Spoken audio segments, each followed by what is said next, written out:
things you might want to think about when you're selecting a prosthetist.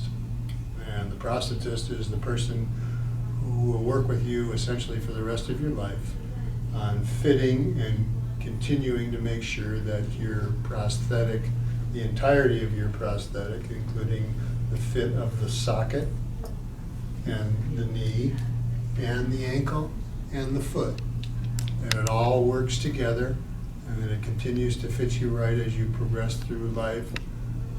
Perhaps gain some weight, lose some weight. Your body changes as you get a little older, so you have to continue to monitor the custom fit of the entirety of your prosthetic for the rest of your life. So that relationship that you're going to have with your prosthetist is very important and long-lasting. So hopefully you can make the right choice the first time and be happy with that person forever. And in my case, I've been very lucky, and I'm happy to say that my prosthetist is one of the finest individuals and professionals that I've ever known. So it's worked out really well. And how did I find that guy? I actually found him, or he was recommended by my orthopedic surgeon. And when I was in the hospital, this is something you might want to think about. I met him when I was still in the hospital after the amputation. My orthopedic surgeon had called him and had asked him to come and visit me and to begin to prepare me for what it was going to be like to wear a prosthetic for the rest of my life, and what the process was to fit it and obtain it and use it, and what the difficulties were in the entirety of that process. So he visited me while I was in the hospital. He began to educate me about this process. I began to learn about him. We began to develop a relationship that I was comfortable with. And so I was kind of lucky.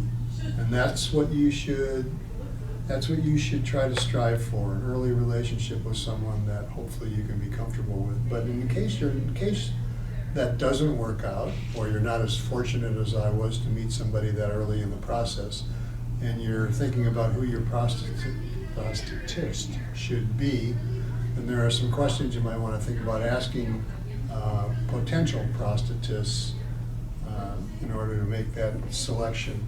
The first is, how many prosthetics have you fit of a variety such as the one that I'm going to have to use? Are you a below-knee amputee? Are you an above-knee amputee? They're different processes and they're different products, and so you want to make sure you have someone that's quite experienced in the fitting of below-knee, if that's you, or above-knee, if that's you, prosthetics.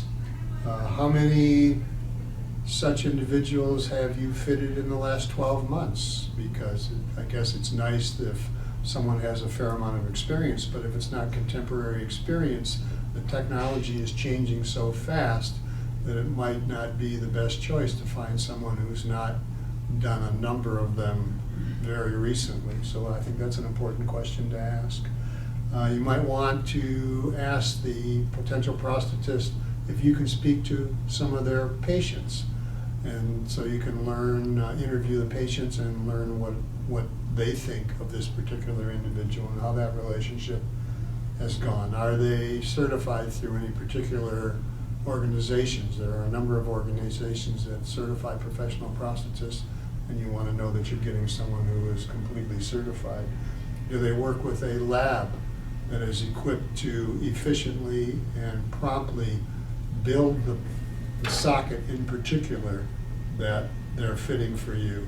Or does he have to go to some relatively far away lab, which he might not have a personal relationship with? I'm fortunate in that my prosthetist works for a company that actually owns their own lab, and so he can pretty much determine what the pace of the building of the socket is for me, and that's always been done quite efficiently and quite quickly.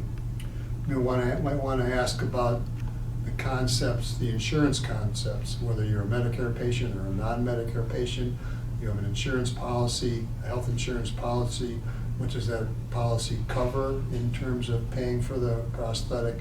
This is no cheap product.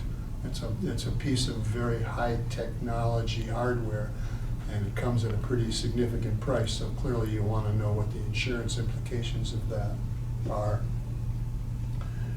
What is going to be what is going to be my piece of that cost? It can be anywhere from relatively insignificant to, depending on the insurance policy, quite significant, so you're going to want to know about that. What are my options in terms of which prosthetic I should wear? I wear a Freedom Plie 3, an amazing piece of technology, but there are competitive products out there, and they're built for different kinds of people. What is your age? What is your activity level? What is your weight? What are you expecting to be able to do? What would you like to be able to do after the fact? I was a very active athlete before I became an amputee, and I wanted to remain an athlete as best I could.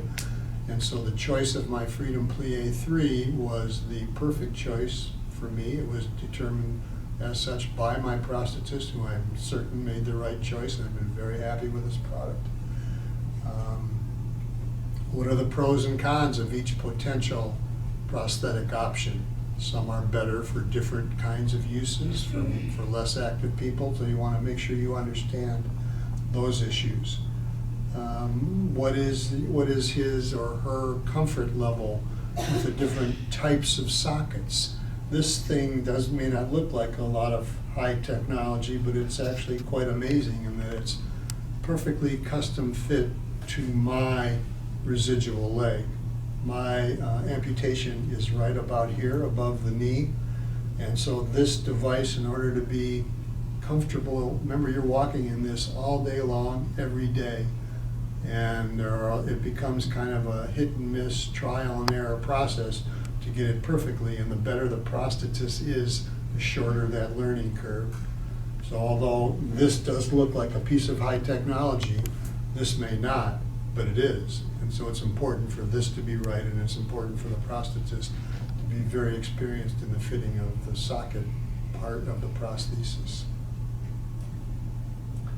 What are my options with respect to the appearance of the prosthetic? People have different comfort levels with what their prosthetic looks like. The color, personally, I just prefer the plain black of the socket and the knee device itself. This is a fairing or a cover over the prosthetic, and they come in all kinds of different colors and designs. Some people like to have their own personal customized design or bright colors. I think women tend to prefer brighter colors from what I've seen. Personally, I prefer the solid black. I guess I just think it looks better for me. So you need to be aware of what your prosthetic will look like and what your desire is for the appearance of it. Some people actually wear covers over their prosthetic so that it looks more like a normal leg, and they have covers that you, on first glance, could never tell that it wasn't a normal leg. If you're more comfortable having a cover, or some people are, then you might want to have one. Just remember, it adds a little bit of weight.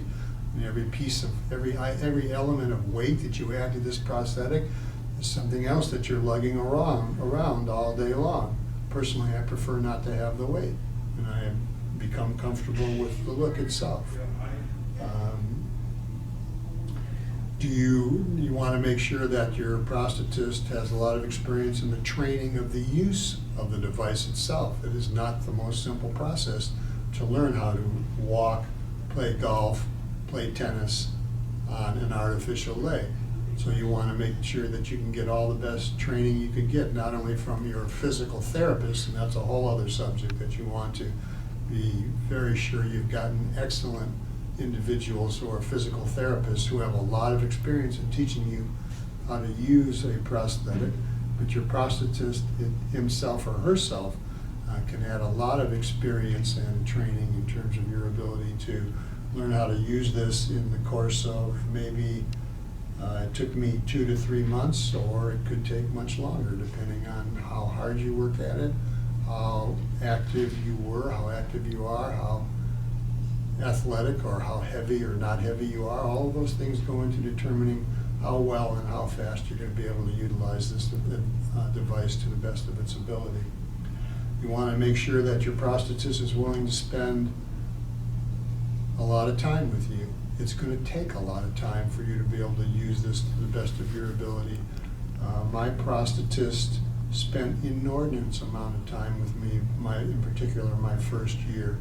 I had appointments with him every week or two at first, learning how to use this device, and he would sit there with me for hours on edge. I would spend half a day with him every couple of weeks or so, until he was comfortable that I knew what I was doing, and at that point it was a matter of going out in the public and just learning how to be confident using it, which you at some point have to teach yourself, but you do. But the more help you get from the best professionals you can find, the faster you'll learn to use the device, and the better you'll be with it, and the happier you'll be with it, and the more comfortable you'll be with it. So just use some of this as kind of food for thought when you're thinking about who to choose as a prosthetist, and I think one of the most important things is get to that person as early as you can.